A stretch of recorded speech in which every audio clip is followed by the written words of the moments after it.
Hello and welcome to the School Can't Experience podcast. I'm Leisa Reichelt and this podcast is brought to you by the School Can't Australia community. Caring for a young person who is struggling to attend school can be a stressful and isolating experience, but you are not alone.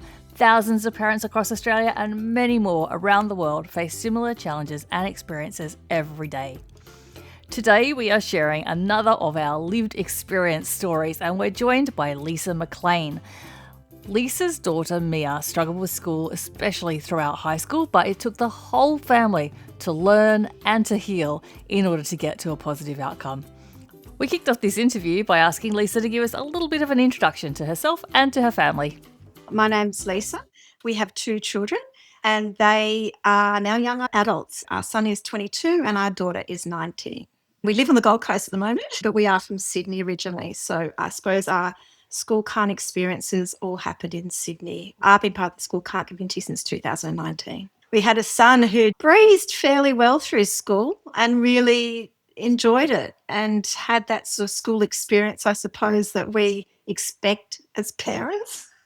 Our daughter was very different. Ever since they were babies, they were very much chalk and fizz. Yeah, I suppose I realised that because everyone's different and every child is different, that you need to parent differently with each child. And I think that was a big realisation for us, that what worked for our son wasn't working for our daughter. That makes so much sense. Let's talk about your daughter then. Where does the story begin, do you think? So School Can't was high school, but looking back, it did begin in primary school. And it actually began probably year 1 or 2. And it's really in hindsight, obviously, that we've realised the connection there. Just through the journey, we're like, where did this start? Recently, I've had some long conversations with her. Now she's 19 and she said she struggled in primary school as well. But it wasn't clear to us what was going on for her. Lisa, if you look back in retrospect, what are the signs that you think you missed? This is something I love to share with other parents just because, if only we knew. I think it was year 1 or 2. She had a lot of tummy pain. We went down the path of constipation, food. I've always been sort of a holistic health type person, so I've always seen naturopaths and delved into things relating to health. But we didn't know about anxiety. This was in 2014, 15. I didn't understand how anxiety can affect the body, particularly the gut and the gut-brain connection.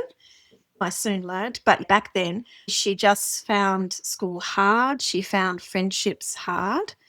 She did okay and got to school most of the time, and she did have friends, but we could see that she struggled a bit with keeping friendships. She was a pretty happy child, and I suppose our first thing around the gut was food. So we removed sugars and preservatives and we went down all that route, which we know can also help the brain. But it wasn't actually addressing what I believe now was anxiety around school, friendships. She's quite a sensitive. I'd say she's really an empath. So she really was not coping, I think, with school environment, the sounds, the expectations, all of those things in primary school. So she's managed to show up and do reasonably well until high school. I think this is the thing, is obviously high school is a big change for all kids. It's a different school. It's a different day with different teachers, maybe more kids. We were undecided what sort of school we should send her to very last minute. And she decided she wanted to go where her friend group was going. It was a local all-girls school. Year 7 started and she was put into a class without any of her primary school friends, which I think was one thing that we tended to not push those sorts of things. It's like you'll cope. You've got to meet new people. You've got to adjust. By then, she had anxiety and really wasn't finding it easy to settle into high school. That anxiety just developed and evolved over the year in year 7. And the friendships seemed to disappear, which was also, I suppose, they hit high school and things change. They meet new people. So the friendship dissolved a bit and that was hard. And she was struggling to get to school. So we hit a point of, I can't get to school. I can't get out of bed. I don't want to go. It just got worse as year 7 went along. We hit halfway through the year and started to talk to the school. The school got involved. There was a year coordinator and there was one counsellor, And they did have meetings with us, and we did discuss how we could get her to school, how she could feel more comfortable in the school environment. And we did try some of those things, but it got to the point that I drove her to the school gate and she couldn't even get past the school gate. What were some of the strategies that you were trying to use at that stage? I think the thing is that we have these expectations of our children that they need to go to school. My husband works a full-time job in an office. I was working part-time in an office then, but I do work a lot from home. So I had a bit more flexibility. It became a case of trying to sort of calmly in the morning get her going and then drive her to school. And we put a lot of pressure on, this has to happen. And I don't know, I think we're not big consequence people, but it was sort of like, you need to go to school and that's that.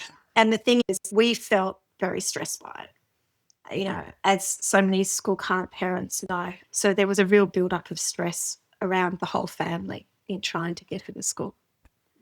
So if you go back to those times in your mind, what was life like for the family when this was going on? I think it really impacts everyone, doesn't it? So we're both highly stressed over it, and our son probably was ignored a bit because we were focused on our daughter. And yeah, there was a lot of stress. And I think that's something I learned a lot about in this process, just how stress can affect you and mean clarity in thoughts and looking at a bigger picture, making some decisions was very hard. We just didn't know where to turn or what we should do next. So there was a lot of looking everywhere for answers and who can help us? What else should we try? The school wasn't very helpful with that. And so it was really a case of actually we need to work this out ourselves. It did take a long time for us to figure out what to do. And that was really the beginning of the journey because we did pull her from school. We got through year 7. By the end of year 7, though, we did have occasions. So by then, probably 3/4 of the way through the year, we had her kicking and screaming on the bedroom floor and me in tears, not knowing what to do. Often my husband was at work or I would keep him at home because I didn't know, what we should do. And I one day thought there's got to be someone who can help me with this. We ended up being advised to call the Child Youth Mental Health Services, which happened to be just down the road from us. It was recommended that we go and talk to them. And then when it got to such sort of a dramatic, like, we can't get her out the door, I thought there's got to be another answer. That was the beginning of us seeing a psychologist. And how well was she able to talk about what was going on for her? Not at all. Truthfully, we had 2 years with them, which was a long time for that mental health service. We were bumped up to sort of the trauma group when other things happened in year 8 and year 9. But really, I dragged her there too. I was like, this has got to be helpful. You've got to get there. So even that in itself, I feel really traumatized her a bit, me trying to drag her to a psychologist. We had family groups, one-on-one, just me and her with the psychologist, and then also the psychologist and her on her own. She's told me recently, she said, I just don't think it was helpful at all. We did some family therapy. Some of it was useful. I think it was useful for me to have someone to talk to at the time. We went down that route and she did get through year 7. We removed her and she did some work from home. And we got through the year. And then we got to the end of the year and we're discussing what to do next. Should she go to a different school? This is where, it got interesting because with this anxiety, because she wasn't happy at school, she started to look elsewhere for friends and also started to disappear and hang out with other people, not from the school. She now says to me, Mum, it was just to make me feel better. Anything that removed her from what she was having to deal with. So year 7, summer school holidays, she ran around and hung out with kids. Unfortunately, an incident happened to her during the school holidays and she was quite traumatised by it. That added to the anxiety she had.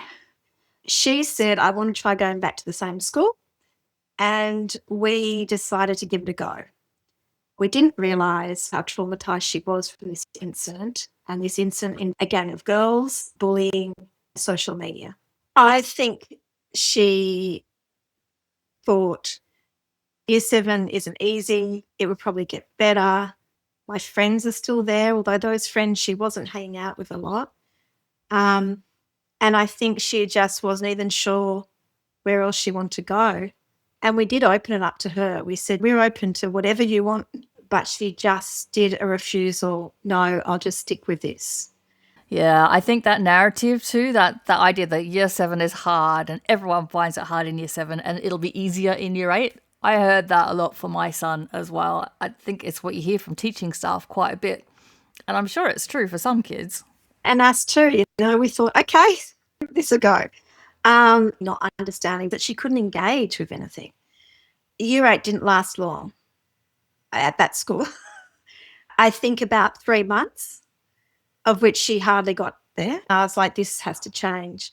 It was then that I started looking into alternatives and thought maybe it's actually homeschooling.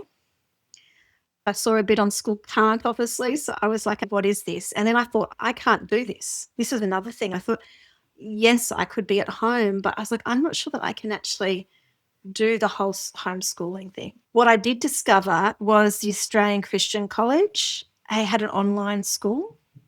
I think it was one of the first ones around because this was pre-COVID.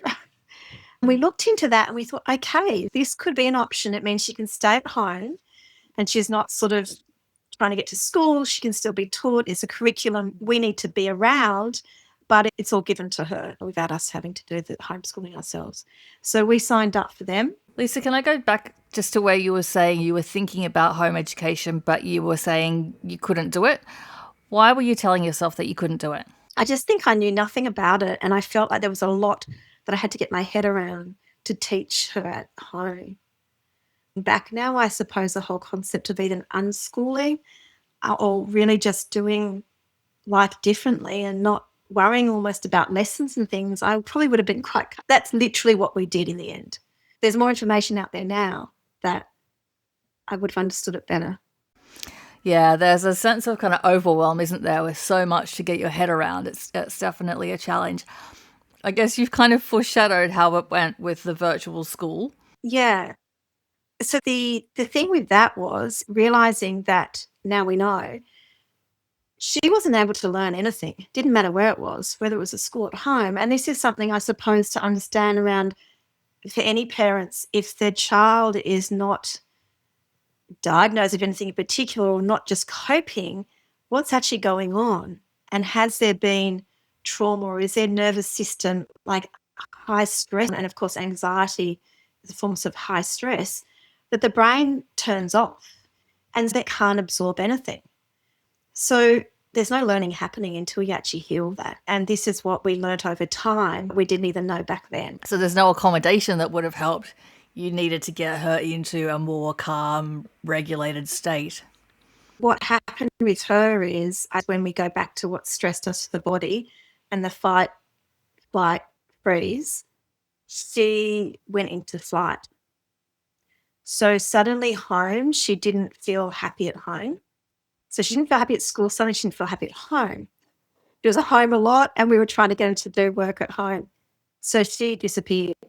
So we had her go into a mode of, becoming almost a street child. She disappeared and hung out with kids that weren't necessarily kids that helped.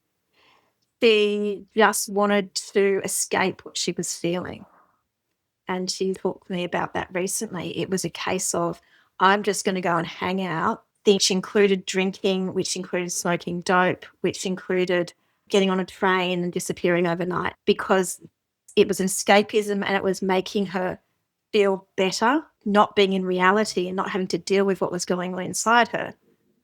So that's what happened for her. So when you reflect on this, do you feel that by bringing schooling into the home, that kind of made home an unsafe place for her? Is that what happened, do you think? In hindsight, we're still trying to figure out, exactly why. I think it came down to the pressure we were putting on her, the expectations we had, not understanding fully the mental health concerns or the anxiety, how it was affecting her. So 2 things we learned about parenting, my husband and I, was one, I was like many mothers, I was a helper. So I was just always trying to help her feel better. And I was also doing things that almost just, I would run around and try and find her and go and pick her up from here and there. And I was just helping, but actually not helping her because I wasn't understanding what was going on for her. I was just trying to fix things. My husband and I, there was also that sort of discipline. One of the parenting groups we went to was about drawing the line in the sand and discussing what we would or would not put up with. At the time, my husband and I were like, there's no line in the sand for our daughter. We can't make it anymore. We'd gone beyond that. And that was a really hard thing to get our head around. Like, well, then what do we do? So we really had to delve into understanding it all better. So how did that happen? How did you get to that understanding? I guess you're still maybe on that journey in a way? Oh, what a journey, right? But interestingly enough, part of this story is COVID. Can you believe we were locked down for almost 2 years? It wasn't good for many people. It actually was amazing for us. And only because she couldn't run anymore. She had to come home and we had to work through things together. That was quite useful. There was no school, obviously, with COVID. So that was almost for her relief. So it was like, actually, there's no pressure to go to school because no one's going to school. So that was amazing. And that's where actually there was a bit of pressure off us all. Like, oh, we just have to be at home. And, what I discovered in this process was a lot about nervous system regulation, about stress on the body, not just for her, but for me and for my husband and for the family. COVID allowed us to de-stress, focus on ourselves and heal a bit, which then helped us heal the connection with Mia. But it did take a while. The school journey did continue because we had the lockdown for a while and then it was like, okay, everyone's back to school. And we said to Mia, so do you want to go back to school? And she said yes, but she said, I can't go back to the school we're at. I said, okay, let's find a school. And there came the problem that she did not want to go to an all-girls school. And there was a co-ed school not too far away, but it wasn't in our area with the education department. Well, that's not possible. So then we had the journey with the education department, working with them on saying, if you want Mia to go to school and she does want to go to school, we need to find her a school. We went to the co-ed school. They did accept her. It wasn't too far from our home. And we thought this was a great new beginning. She seemed keen at the time, but didn't muscle. And again, now I know her nervous system wasn't healed. She still had trauma in her. And unfortunately, there were some kids there who did bully her. She even tells us now, when she went to school, we thought she was at school. She came home, laid in a bed. She went into depressive states. And this is the thing, in between having her run away, we also had her at home in bed in a dark room, not being able to move. So we went between those sorts of experiences for probably a year or more. So that was school 2 or school 3. We were still like, school needs to happen. And I think particularly because the education department says, well, you have to do something. So there was that external pressure on us, which I know many parents are going through. You have to get to school. So we did try 3rd or 4th school where she had to actually go to school. But that again was talking to the education department saying, if you want her to go to school, you need to find a school for us and it has to be out of our area. This was due to the bullies in our area. So this was me willing to drive further to take her to school and the school to take her on. And they did. And so the education department were reasonably cooperative with that because of the bullying aspect, do you think? By then, we had so many different psychologists, hospitals, doctors, mental health experts say we can't put her back into a school in this area. She has to go somewhere else. This school had to be willing to accept her and understand all her history. So there was a lot of back and forth. As we know as your parents, it was just so much to get my head around of who we had to deal with, what we had to provide. I recently went through all my emails, the letters from this person and that person to try and get it all to happen. She did go to this other school, and that was the school that in the end, again, she got too anxious at school. The anxiety, by now, if we look back, started in year 1 and 2, and although we did some things, we didn't fully understand the extent of it. We realised school is not for her. But that was a bit of a journey for us to realise that she just can't get to a school full stop. I think there was a very low self-confidence in herself and who she was. And this is growing up too, right? And I think that the traumatic experience she had just pushed it to the next level. And us not understanding enough early on didn't help the process. I was looking everywhere for help from anyone. And in the end, it actually came down to I actually need to understand all of this better, and I need to help myself and my family to be able to help her. We were all so highly stressed by this stage that we were just feeding off each other, and it's just really not healthy. Until we actually looked at our parenting, we were able to step back and say, actually, mental health is the priority for both her and for the rest of the family. Then we actually managed to sort of heal ourselves without external help. But it was a journey, and it wasn't overnight. It was a lot of learnings and a lot of changing how we lived our life and just doing things a bit differently. Yeah, that's a really interesting reflection, though. I think a lot of the time your instinct is that you need to outsource this to a professional, right? Someone needs to come in and do the fixing, and then we can all get back on track again. But I think what a lot of us experience is that we actually have to learn so much, and we have to change ourselves so much and how we are in order to create the different kind of environment for our child. And you can't outsource that. Yeah. The reality is understanding ourselves better and why we behave certain ways, or why we have certain expectations, or why we hold stress the way we do. Healing ourselves then allows us to be better parents. We need to look inwards and really change things up for ourselves and really, learn a bit about ourselves. And that allowed us then to be able to support her better. We do our best. And, I say our daughter is definitely my biggest teacher in my life to date, because despite going through all of that, which I never wish on any child or parent, there's been a lot of growth and healing and a lot of understanding about ourselves through the process. So that's a post-traumatic growth from the experience that we now have, which, I feel very grateful that we can have that, because she is healthy and well and coping now, which is amazing. Well, let's pick up the story again. We were at school number 4 or 5, which she got into, but then that didn't work. What happened next? So by this time she was year 9, and that school, after working through why she couldn't stay in classrooms and learn, agreed to sign her out of school into TAFE, into Certificate to Vocational Pathways. It's a 10-week course at TAFE. At the time, there was only 2 or 3 places in Sydney that offered it, and they took intakes twice a year, and they only took maybe 10 or 12 children. We went for an interview with them. A couple of amazing ladies ran it, and I was in tears at the meeting because I thought, finally someone understands what's been going on for her.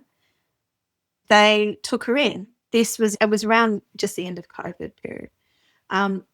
So she wasn't yet 16, she was still 15, and she went there every day, not a problem, for 10 weeks, and did whatever work she needed to do. She said, Mum, it wasn't that complicated, it wasn't hard.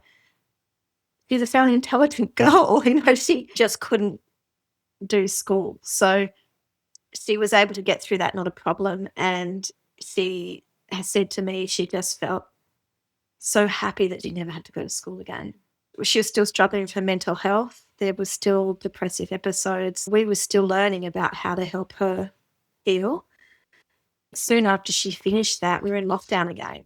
That TAFE was linked to Bradfield College in Sydney, where you can go and do year 11 and 12.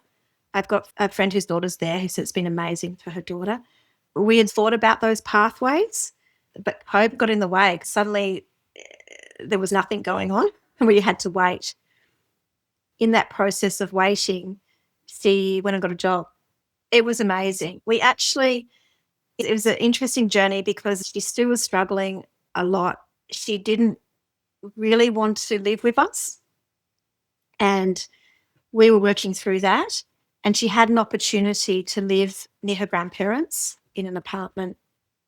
So we said to her, why don't we trial living on your own and getting a job and supporting yourself?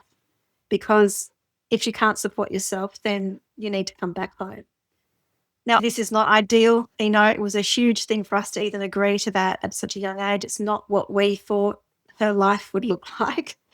But it was an acceptance of this is her journey. Her mental health is priority. Let's just go with it and see what happens. Who was her boss, who became like a mentor for her. She made her money and she supported herself. She started going to the gym. And this was a huge turnaround, I think, for her. I suppose that's connecting trauma and stress in the body. If teens can't talk, then it's also understanding that there's things they can do with the body that can release trauma. And that can be movement, that can be meditation, mindfulness, it can be breath work, it can be somatic work. There's a lot of stuff they can do. They have to be willing to do it. And that's the toughest thing, as we know, with teenagers. But she decided she wanted to go to the gym. And she almost became quite obsessed with the gym, but it actually was so helpful for her mental health.